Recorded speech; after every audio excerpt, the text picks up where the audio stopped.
अस्सलाम वालेकुम, economy matters में खुशामदीद। मैं हूं शाहजेब अहमद। सबसे पहले शामिल करेंगे टॉप स्टोरीज। हुकूमत टैक्स रेवेन्यू और माशी अहदाफ पूरा नहीं कर पाएगी। IMF को तकनीकी मुज़ाकरात के दौरान नजरसानी की तजवीज़। आलमी मालियाती इदारे का डूमोर का मुतालबा। तेल की आलमी कीमतों का बोझ सार्फिन पर मुंतकिल करने की सिफारिश। जापानी कारसाज कंपनी होंडा को तारीख में पहली बार खसारे का सामना करना पड़ा। इलेक्ट्रिक गाड़ियों के महंगे मंसूबे के बायस $2 अरब 70 करोड़ का खसारा। और पाकिस्तान और अज़रबैजान में तरजीही तजारती मुआहदे के बाद तजारत में इजाफा। हजम $26 मिलियन तक पहुंच गया। दोनों ममालिक तजारत को $2 अरब तक ले जाने के लिए पुरुमीद। दोस्त मुल्क को ट्रांजिट ट्रेड एग्रीमेंट के जरिए पाकिस्तानी बंदरगाहों तक रसाई भी मिलेगी। अज़रबैजान के कौमी दिन पर इस्लामाबाद में तकरीब हुई। वफाकी वज़ीर मुवासलात और सदर IPP अब्दुल अलीम खान की बतौर मेहमान खुसूसी शिरकत। और इसी पर हम बात करेंगे ब्यूरो चीफ इस्लामाबाद शकील अहमद से भी। उनसे हम जानते हैं इस हवाले से क्या तफसीलात हैं। शकील बताएगा। देखिए, अज़रबैजान पाकिस्तान का एक करीबी दोस्त मुल्क है जिसने हर मुश्किल वक्त में पाकिस्तान का साथ दिया। लेकिन अहम बात यह है कि अब दोनों मुल्कों के दरमियान तजारत, सरमायाकारी, ट्रेड, मुख्तलिफ शोबों में ताउन बढ़ रहा है। दो तरफा तजारत $2 करोड़ 60 लाख तक पहुँच गई है। इसको जल्द $2 अरब से ज़ायद पर ले जाने का हदफ है। अज़रबैजान पाकिस्तान में तकरीबन $2 अरब की सरमायाकारी भी करेगा। MOU साइन हो चुके हैं जिसमें तेल गैस, एनर्जी, इंफ्रास्ट्रक्चर, इसके अलावा मादनियात और दीगर शोबे शामिल हैं। पाकिस्तान अज़रबैजान के ज़रिए सड़कों की तामीर और राहदारियों की तामीर के ज़रिए सेंट्रल एशिया तक रसाई चाहता है, जिसमें काफ़ी पेशरफ्त हो रही है और मुख्तलिफ विज़िट भी हो चुके हैं। और पाकिस्तान की जो मसनूआत हैं वो फिर सेंट्रल एशियन जो दीगर रियासतें हैं वहाँ तक जाएंगी। और अहम बात यह भी है कि अज़रबैजान के साथ ट्रांजिट ट्रेड एग्रीमेंट भी हो चुका है। पाकिस्तान की मुख्तलिफ बंदरगाहें हैं जिनमें कराची, पोर्ट कासम, गवादर की बंदरगाह है, उनके ज़रिए अज़रबैजान को ईरान के रास्ते रसाई दी जाएगी ताकि उसकी जो मसनूआत हैं वो दीगर एशियाई ममालिक तक पहुँचें। आज के प्रोग्राम में हम जिक्र करेंगे छोटे सार्फिन पर बिजली बम गिराए जाने की तैयारी की। हुकूमत ने पहले पेट्रोलियम पर लेवी डबल की, अब बिजली के शोबे को रडार पर रख लिया है। IMF को अनटारगेटेड जो सब्सिडीज़ हैं वो ख़त्म करने की यकीन दहानी करा दी गई है, जिसके मुताबिक अगले साल जनवरी से 200 यूनिट वाले प्रोटेक्टेड सार्फिन को सब्सिडी नहीं मिलेगी। यानी कि बिजली महंगी होगी, बिजली की पूरी कीमत अदा करनी होगी, जिसके बाद उनके बिल कई गुना बढ़ जाएंगे। सिर्फ उन सार्फिन को बराह रास्त सब्सिडी मिलेगी जो बेनज़ीर इनकम सपोर्ट प्रोग्राम में रजिस्टर्ड होंगे। अगर असरात का जायजा लें तो इस फैसले के बाद ज़्यादातर छोटे सार्फिन हैं जो बुरी तरह मुतासर होंगे, जो इनकम सपोर्ट प्रोग्राम में अहल नहीं होंगे। हुकूमत ने फैसले के तहत अमल दरामद भी अब शुरू कर दिया है। पहले मरले में जैसे कि देखा जा रहा है कि बिजली बिलों पर असल कीमत के साथ साथ सब्सिडी की रकम भी शामिल की जाएगी जो सार्फिन को अगले महीने से मौसूल होगी। दूसरी जाने वफाकी वज़ीर तवानाई अवैस लगारी साहब ने एक दावा भी किया है। उन्होंने कहा कि अब बिजली को इतना सस्ता करने जा रहे हैं कि लोग बैटरी में महफूज करके रात को इस्तेमाल कर सकेंगे। हमारे साथ आज मौजूद होंगे पावर डिवीजन के एनर्जी एडवाइजर सैयद फैजान अली साहब और इंडस्ट्रियल कंज्यूमर रेहान जावेद साहब हमें ज्वाइन करेंगे। लेकिन उससे पहले आपको दिखाते हैं जहीर अली खान की ये रिपोर्ट। हुकूमत IMF का अनटारगेटेड सब्सिडीज खत्म करने का मुतालबा पूरा करने पर तैयार हो गई। माहाना 300 यूनिट तक बिजली के इस्तेमाल पर दी जाने वाली सब्सिडी का 1 जनवरी 2027 से खात्मा कर दिया जाएगा। बिजली बिलों में रियायत उन मुस्तहिक अफराद तक महदूद कर दी जाएगी जो बिजली बिल पर मौजूद QR कोड के जरिए बेनज़ीर इनकम सपोर्ट प्रोग्राम में रजिस्ट्रेशन करवाएंगे। हुकूमत ने IMF को यकीन दहानी करवाई है कि आइंदा माली साल से 500 अरब रुपए से जायद की पावर सब्सिडी BISP को मुंतकिल कर दी जाएगी। बड़े घरों में 1 से ज्यादा मीटर लगवाकर सस्ती बिजली की सहूलत लेने वाले सब्सिडी से महरूम हो जाएंगे। माहिरीन के मुताबिक IMF का पुराना मुतालबा अब पूरा किया जा रहा है। अगर आप प्रोटेक्टेड कंज्यूमर्स को देखें, उनसे आप बिजली की कीमत जो है वो ले रहे हैं कोई 13 रुपये पर यूनिट, और फिर ये ज़्यादा होती जाती है। 700 यूनिट जो लोग यूज़ करते हैं उनके लिए आप बिजली की प्राइस जो है वो 43 रुपये 44 रुपये लेते हैं। IMF के साथ हमने एग्री किया था कि ये सब्सिडीज़ जो है वो ख़त्म कर दी जाएंगी और 2027 में आपने कंडीशनैलिटी है ये IMF की कि आपको ये सारी सब्सिडी ख़त्म करनी है और एवरेज प्राइस पे आपको इलेक्ट्रिसिटी चार्ज करनी है। पावर डिवीजन जराये के मुताबिक घरों में 2-3 बिजली मीटर्स की वजह से प्रोटेक्टेड सार्फिन 1 करोड़ से बढ़कर 2 करोड़ 20 लाख तक पहुंच चुके। मौजूदा सब्सिडी खत्म करने के लिए नया तरीकाकार तैयार किया जा रहा है। बिजली सार्फिन का डाटा BISP से मुंसलिक किया जाएगा। हुकूमत अगस्त तक नया सब्सिडी सिस्टम टेस्ट करेगी और 1 जनवरी 2027 से मुकम्मल नाफिज कर दिया जाएगा। IMF से तरक्याती मंसूबों में क्लाइमेट तरजीह 30% तक बढ़ाने का भी वादा किया गया है। रेहान साहब, मैं पहले आपकी जानिब आऊँगा। रेहान साहब, हम थोड़ा सा पहले समझ लेते हैं क्योंकि छोटे जो सार्फिन हैं वो बहुत मुतासर होंगे कि हुकूमत ने IMF को जो अनटारगेटेड सब्सिडीज़ हैं वो ख़त्म करने की यकीन दहानी कराई है। अब ऐसी खबरें सामने आ चुकी हैं जिसके बाद ये कहा जा रहा है कि 1 जनवरी से 200 यूनिट वाले जो प्रोटेक्टेड सार्फिन थे उनके बिजली के बिल अब बहुत ज़्यादा बढ़ जाएंगे। तो ये हुकूमत का जो फैसला, एक तो आप इसको कैसे देखते हैं? फिर ज़ाहिर है इस पर शदीद रद्द-ए-अमल भी सामने आएगा क्योंकि जो वो लोग हैं जो एक एक यूनिट को बचाने की कोशिश करते हैं, अब वो महंगे बिलों से बचकर अपना गुजारा किस तरीके से कर सकते हैं? क्योंकि महंगे बिल तो अब आने वाले हैं बहुत जल्द। जी, अस्सलाम वालेकुम। Thank you for inviting me on your show. पहली बात ये है कि जी हम पहले ये जज कर लें कि आया बिजली महंगी है या लोगों की आमदनी कम है। उसका जवाब ये है कि लोगों की आमदनी कम है, क्योंकि अगर बिजली महंगी का कॉन्सेप्ट हम लेके चलें तो कुछ लोगों के लिए तो ये बहुत अफोर्डेबल है, लेकिन जिन लोगों के लिए अफोर्डेबल नहीं है तो फेडरल गवर्नमेंट उसके लिए बजट सब्सिडी देती है जो कि फेडरल बजट से एक्वायर की जाती है, यानी टैक्स पेयर के पैसों से एक्वायर की जाती है। अब प्रॉब्लम ये नहीं है कि जी गरीब लोगों को सब्सिडी नहीं मिलनी चाहिए। प्रॉब्लम ये है कि वो जो गरीब लोगों के लिए सब्सिडी एलोकेट हो रही थी उसका बहुत बड़े पैमाने पे मिसयूज किया जा रहा है।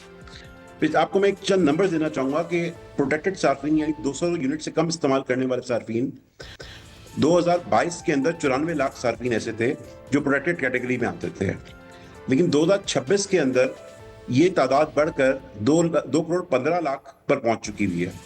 यानी वो लोग जो कि ये बिजली 10 रुपए यूनिट, 3 रुपए यूनिट, 4 रुपए यूनिट में इस्तेमाल कर रहे हैं, बिजली की असल लागत 34 रुपए के करीब है, लेकिन उनको ये फेडरल गवर्नमेंट सब्सिडी दे के बिजली तकरीबन 10 रुपए की कीमत में दे रही है 200 यूनिट से कम वाले अफराद को जो कि प्रोटेक्टेड कैटेगरी में आते हैं। प्रॉब्लम ये आ रही है कि IMF कहता है कि जी आपके यहाँ सब्सिडी का मिसयूज इस तरह हो रहा है कि कई लोगों ने मल्टीपल मीटर्स लगाए हुए हैं और मल्टीपल मीटर्स लगा के वो एक ही घर में 3-3, 4-4 मीटर लगा के और उसके थ्रेशोल्ड को वो 200 यूनिट से कम रखने की कोशिश करते हैं।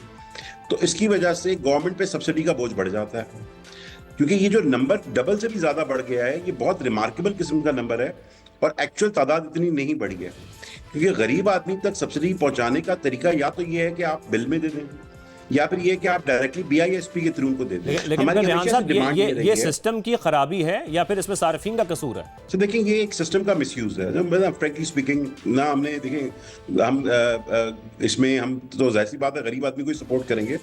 इसमें वो ये एक ऐसी खराबी है जिसका एडवांटेज वो लोग जो अफोर्ड कर सकते हैं वो भी ले रहे हैं। सिर्फ गरीब आदमी के पास अगर बिजली का एडवांटेज पहुंचे तो हमें तो उसमें जाहिर सी बात है वो तो मिलनी चाहिए क्योंकि उनकी आमदनी कम है।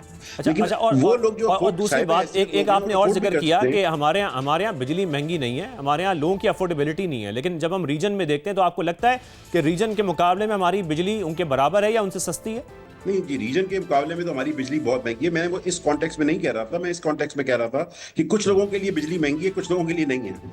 लेकिन जिन लोगों के लिए महंगी है बिजली, जिन लोगों के लिए बिजली महंगी है वो अफोर्ड नहीं कर सकते। जब वो अफोर्ड नहीं कर सकते तो गवर्नमेंट को सब्सिडी देती है और वो सब्सिडी जो है वो मिसयूज हो रही है। This was my clear point. ठीक है, सब्सिडी मिसयूज हो रही है आपके मुताबिक, बिल्कुल सही। हम इस तरफ दोबारा भी आते हैं। फैजान साहब भी हमारे साथ मौजूद हैं। फैजान साहब, मैं आपका मौक़िफ़ भी जानना चाहता हूं। हुकूमत ने बिजली बिलों पर जो QR कोड है वो प्रिंट करना शुरू कर दिया है, तो हम फिर ये कह सकते हैं कि ये पहला मरला हो सकता है कि लोग QR कोड अब स्कैन करेंगे, फिर बेनज़ीर इनकम सपोर्ट जो प्रोग्राम है उसमें अपनी रजिस्ट्रेशन कराएंगे और उसके बाद जो अनटारगेटेड सब्सिडीज़ हैं वो ख़त्म करने के फैसले पर अब फिर ये कहा जा सकता है ऑफिशियली कि अमल दरामद शुरू हो जाएगा?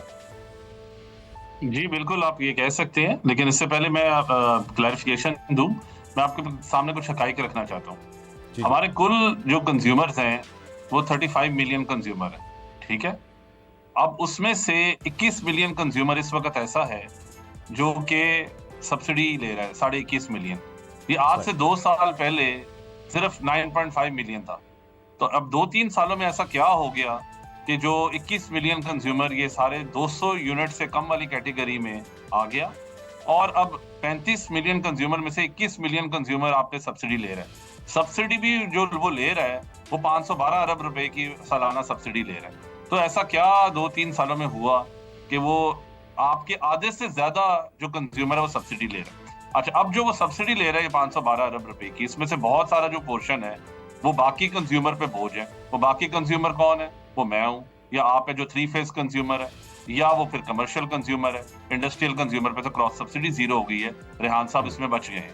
तो अब वो या तो मैं कंज्यूमर बच गया हूँ या फिर वो छोटे दुकानदार बच गए हैं जो कमर्शियल टैरिफ में है।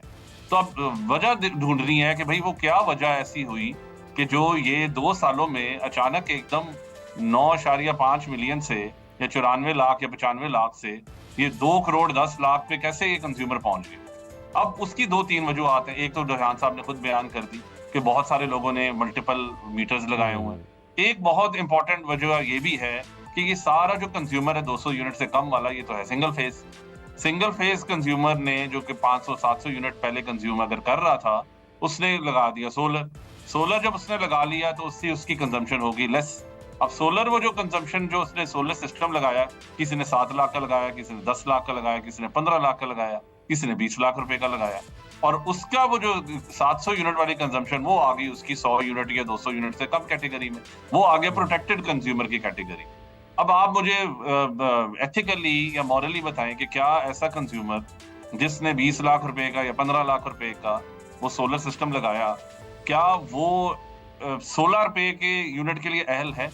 वो 16 रुपए या जो सब्सिडाइज्ड यूनिट है फैजान साहब, इनको अब टारगेट कैसे किया जाएगा? आईएमएफ के अंडर रहते हुए जो बातचीत हुई है जी, उसकी एलिजिबिलिटी क्या होगी उस कंज्यूमर की? इसी का जो आपका जो नेक्स्ट क्वेश्चन था, इसी पे मैं आपको जवाब देने लगा हूँ कि उसका एक बहुत तरीकाकार, एफिशिएंट तरीकाकार है। एक तो ये है कि आप लोगों को कम्युनिकेट करने लग जाएंगे कि आप अपने जो बिल है वो CNIC के साथ लिंक करें, ठीक है?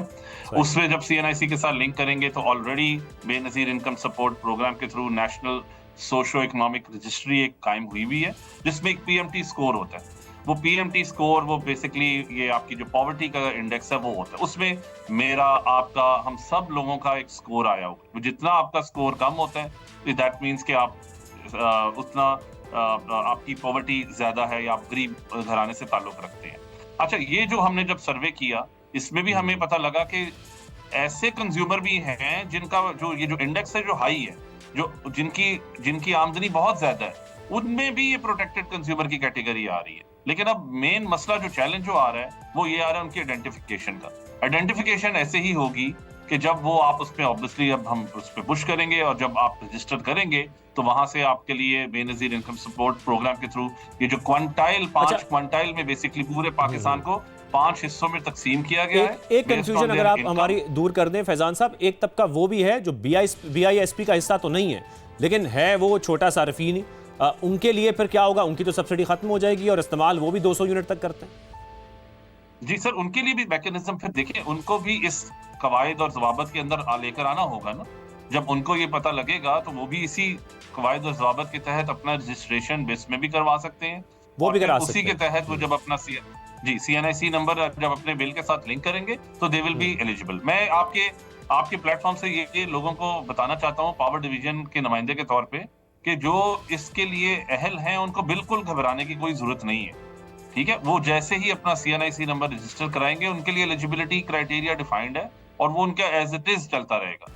ये तो हमने वो कंज्यूमर्स आइडेंटिफाई करने हैं जिन्होंने VCO अपने लगाए हुए हैं, डबल मीटर्स लगाए हुए हैं, और उसके अलावा अगर किसी ने सोलर लगाया हुआ है और वो सोलर लगा के वो 50 यूनिट पे या 20 यूनिट पे और उनको आइडेंटिफाई करना वाकई बहुत जरूरी है। ठीक है, बिल्कुल सही कह रहे हैं। हम ये बिग ब्रेक शामिल करते हैं, वापस आते हैं, रेहान साहब से भी गुफ्तगू करते हैं। Welcome back. रेहान साहब, अब क्योंकि हम बिजली के महंगे होने की भी बात कर रहे हैं और बिजली की कीमतों का अगर बाकायदा तौर पर जायजा लें तो जो पैदावारी लागत है वो तो यही बताई जाती है कि 9 से 10 रुपए के अराउंड है, लेकिन जो कैपेसिटी पेमेंट्स है उससे यह कीमत डबल हो जाती है, जिसके बाद हम ये देखते हैं कि बिजली के जो यूनिट्स हैं उसका बुनियादी रेट 34 रुपए तक चला जाता है। एक तो इसको भी कंट्रोल करने की किस हद तक जरूरत है ताकि हमारी एटलीस्ट जो कीमत है वो भी कम हो सके सार्फिन के लिए? इसका सिर्फ एक ही सोल्यूशन है हमारे पास। आपकी एनर्जी कॉस्ट 8 से 11 रुपए के दरमियान रहती है, यानी आपकी जो फ्यूल कॉस्ट है, बिजली पैदा करने की कॉस्ट, वो 8 से 11 रुपए के दरमियान रहती है। ये सीजनल है क्योंकि कभी डैम होता है, कभी नहीं होता, कभी न्यूक्लियर होता है, कभी नहीं होता। 5-5.5 रुपए यूनिट का इसके ऊपर ट्रांसपोर्टेशन का खर्चा है। पूरी दुनिया में जो आपकी कैपेसिटी पेमेंट होती है, ऐसा नहीं कि सिर्फ पाकिस्तान में कैपेसिटी पेमेंट है, कैपेसिटी पेमेंट पूरी दुनिया में होती है। ये जो कैपेसिटी इंस्टॉल्ड कैपेसिटी है उसकी कुछ ना कुछ फिक्स चार्जेस या उसके बैंकों का इंटरेस्ट वो कंज्यूमर के ऊपर बर्डन जाता है। पाकिस्तान में ये रेशो इसलिए ज्यादा हो गया है कि हमारी बिजली बिकती नहीं है। जब आपकी बिजली आपके टोटल, आज से 5 साल पहले हम बेचते थे 1,25,000 गीगावाट आवर, आज हम बेचते हैं 99,000 गीगावाट आवर। ये मैं एक्सक्लूडिंग के ही बात कर रहा हूँ, के 10 से 12,000 गीगावाट आवर एक्स्ट्रा है। लेकिन रियाज साहब, सॉरी टू इंटरप्ट यू, लेकिन वो बिजली क्यों नहीं बिकती? सर वो बिजली इसलिए नहीं बिकती क्योंकि बिजली हमारी महंगी है और हम उसको बेचना नहीं जानते। बेचने का तरीका अब जाके कुछ नहीं। देखिए, सोलर पे आने के बावजूद भी इतनी बड़ी चेंज नहीं आई है कि लोग सोलर पे आ गए हैं। आपकी इंडस्ट्री नहीं चल रही है। आपकी इंडस्ट्री की जो टोटल कंजम्पशन है वो 25% 22% रहती है राउंड द ईयर, जबकि बाकी हमारे जो कंपेटिटिव मुल्क हैं जिनके साथ हमारा कंपटीशन एक्सपोर्ट के अंदर, वहाँ ये रेशो 40% के करीब है। चाइना में ये रेशो तकरीबन 50 to 55% है। तो इसका मतलब ये हुआ कि पाकिस्तान में इंडस्ट्री कम चल रही है। तो जब आपकी इंडस्ट्री चलेगी, इंडस्ट्री क्यों नहीं चल रही? उसकी सिर्फ एक वजह बिजली की कीमत नहीं है, हाई टैक्स रेट है, ईज ऑफ डूइंग बिजनेस है। जब तक आप अपनी इंडस्ट्री को नहीं चलाएंगे, देखिए ये सारी चीजें इंटरलिंक्ड हैं। आपकी इंडस्ट्री जब चलनी शुरू होगी तो ऑटोमेटिकली लोगों की बैंकिंग पावर बढ़ेगी, लोगों की तनख्वाहें बढ़ेंगी, लोगों के लिए बिजली ज्यादा अफोर्डेबल होगी और उसके बाद आपकी एक्सपोर्ट भी बढ़ेगी। तो हमारा पहला फोकस तो ये होना चाहिए कि हम इंडस्ट्रियल कंजम्पशन। अच्छा, एक और मजे की बात आपको बताऊं कि रेजिडेंशियल लोड पूरा साल एक जैसा नहीं रहता। गर्मियों में आप एसी चलाते हैं, पंखा चलाते हैं, सर्दियों में आप बंद कर देते हैं। तो सर्दियों में आपकी डिमांड 8,000 से 11,000 मेगावाट रह जाती है, गर्मियों में 27,000 मेगावाट पे चली जाती है। बिल्कुल आप सही फरमा रहे हैं। एक कमेंट में फैजान साहब आपसे भी लेना चाहता हूं कि इंडस्ट्री का शेयर आपका इंडस्ट्री का शेयर सिर्फ 3400 मेगावाट रहता है पूरा साल। अब उस 3400 मेगावाट को अगर हम 6,400 या 6,500 मेगावाट पर ले हैं तो उसके बाद आपकी कैपेसिटी पेमेंट जो 17 रुपए यूनिट है वो ऑटोमेटिकली कम होकर 12 रुपए यूनिट पे आ जाएगी। इस तरीके से वो इंडस्ट्रियल सेल बढ़ने की वजह से, देखिए रेजिडेंशियल सेल बढ़ना is not very good for the economy. Industrial sale बढ़ने का मतलब ये कि आप बिजली को बिल्कुल आपका पॉइंट आ गया कि जो इंडस्ट्रियल हमारी इंडस्ट्रीज चलेंगी, जारी बात है, उसके बाद हमारी बिजली भी इस्तेमाल होगी और उसके बाद हम इसको बैलेंस कर सकते हैं। फैजान साहब, यहाँ पर एक स्टेटमेंट और है, एनर्जी मिनिस्टर है हमारे जो अवैस लगारी साहब, उनका एक बयान सामने आया रिसेंटली कि बिजली को इतना सस्ता करने जा रहे हैं कि लोग बैटरी में महफूज करके रात को इस्तेमाल कर सकेंगे। मैं इस स्टेटमेंट को समझना चाह रहा हूँ कि उन्होंने ये भी कहा कि जो सनत और ज़राअत के लिए निर्ख हैं वो भी मुख्तलिफ होने की उन्होंने कुछ बात भी की कि दिन के वक्त जो B3 है, B4 है, उसको सस्ती बिजली देंगे। एक तो हम ये जरा देखना चाह रहे हैं कि बिजली इंतहाई सस्ती वाकई कैसे होने जा रही है, क्या हुकूमत ने कोई हिकमत अमली तैयार की है, क्या पैकेज तैयार किया है, जरा आप ये कुछ शेयर कर सकते हैं?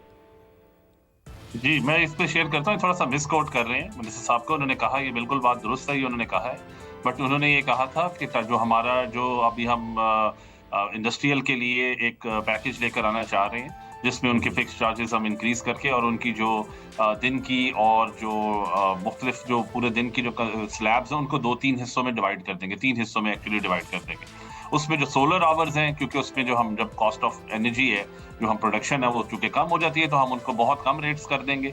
और इसी तरीके से जो शाम के और जो बाकी औकात कार के जो रेट्स हैं वो भी खातिर ख्वाह कमी हो जाएगी। तो उससे होगा ये कि अब चूंकि आपके पास दिन के जो सोलर के दिन के जो रेट्स हैं वो काफी कम हो जाएंगे, 6-7 रुपए पे आ जाएंगे। तो आप वो 6-7 रुपए वाली बिजली आप क्या कहेंगे बैटरी में स्टोर कर सकते हैं। जब बैटरी में आप स्टोर कर लेंगे तो फिर आप उसको तो फैजान साहब ये बात उन्हीं के लिए है जो सोलर का ऑलरेडी इस्तेमाल कर रहे हैं? नहीं, जो अगर बिलफर्ज अगर मेरी एक इंडस्ट्री है और मैं अभी सोच रहा हूँ सोलर पे शिफ्ट होने के लिए और मैंने कोई करोड़ों रुपए का खर्चा करना है, सोलर पैनल लगाने हैं 10-20 मेगावाट के, तो मैं अब वो नहीं लगाऊंगा क्योंकि मैंने अपफ्रंट एक कॉस्ट उस पर कर दी है। क्यों? क्योंकि गवर्नमेंट मुझे एक फैसिलिटी दे रही है। गवर्नमेंट मुझे कह रही है कि भाई आपके मैं थोड़े से चंद फिक्स कॉस्ट बढ़ा लेती हूँ और उसके बाद आपके जो ओवरऑल एनर्जी चार्जेस है, जो टैरिफ का जो रेट है जो एनर्जी का, वो मैं आपका कम लेकिन आम सार्फिन पर इसका कोई असर नहीं है। ये स्टेटमेंट जो है वो आम सार्फिन के लिए नहीं है। जी, रेजिडेंशियल के लिए अभी ये नहीं है और इस पे भी गौर खोज हो रहा है। हमने 3 सेशन किए थे इंडस्ट्री के साथ ऑल अक्रॉस पाकिस्तान। उसके बाद इसमें अभी डिफरेंट और भी हमें प्रपोजल्स आ रही हैं, उसको हम देख रहे हैं और जैसे ही इंशाल्लाह लागू हम कर देंगे तो आप देखिएगा इंडस्ट्री ने भी इसको, बहुत सारी इंडस्ट्री ने इसको सपोर्ट भी की है। और इस पे यही है कि जब आपके दिन के औकात कार में आपकी बिजली की कीमत बहुत ज्यादा कम हो जाएगी तो चूंकि हमारा दिन का लोड कम होता है तो लोग बैटरीज लगाएंगे। जब बैटरीज लगाएंगे तो वो दिन के लोड बढ़ जाएगा और उसको ही इस्तेमाल करते हुए वो फिर शाम को उसको डिस्चार्ज करवा के अपनी बिजली की जो कीमत है उसको कम कर सकते हैं। बल्कि सोलर एसोसिएशन वालों ने भी लास्टली कमेंट कर दीजिएगा फैजान साहब। खुर्रम दस्तगीर साहब ने रिसेंटली हमारे शो में बात की थी फोर्स मेजोर लगाने की, ताकि कैपेसिटी पेमेंट्स का जो मसला है वो हल किया जा सके। इस पर आप क्या राय रखते हैं? देखिए, फोर्स मजोर तो आप उस सूरत में, मेरे ख्याल उन्होंने इस वक्त कहा था जब ये कतर और ईरान की, जब ईरान और इसकी USA की जंग हुई थी और उसमें कतर में जो जहां से हमारे पास RLNG आती है तो वहाँ फोर्स मजोर हो गया था। तो बहुत सारे लोगों ने ये कहा था कि आपके जो पावर प्लांट्स हैं जो कि LNG बेस्ड हैं, चूंकि वहां से गैस नहीं आ रही तो आप इनको भी डिक्लेयर कर दें कि जी हम गैस नहीं आ रही तो हमें आपको कैपेसिटी पेमेंट नहीं देनी। लेकिन वो मैंने आई थिंक गालिबन एक दो और जगह पे भी क्लैरिफाई, शायद आपके प्लेटफॉर्म पे भी पहले क्लैरिफाई किया था कि देखें गैस कतर LNG जो कतर एनर्जी है वहां से नहीं आ रही थी, लेकिन बाकी दुनिया में आपकी spot prices available, spot market available है, आप वहां से आप खरीद सकते हैं। बल्कि अभी आपने देखा होगा हाल ही में अब तो उस तरफ हमारी नहीं जा गवर्नमेंट ने स्पॉट प्राइसेस का पर एक कार्गो भी खरीदा था जिसकी बेसिस पे हमारे LNG, तो वो कॉस्टिंग का बेसिकली प्रॉब्लम था। अगर हमारे पास पैसे ठीक हों है। और FCA का डर ना सही। हो तो हम ठीक स्पॉट है। मार्केट में LNG खरीद के और अपने वो पावर प्लांट्स रन कर सकते हैं। फैजान अली साहब और रेहान जावेद साहब, आप दोनों का बहुत शुक्रिया, आपने शो में कीमती वक्त दिया। हमारे शो का वक्त खत्म होता है, इजाज़त दीजिए, अल्लाह हाफिज़।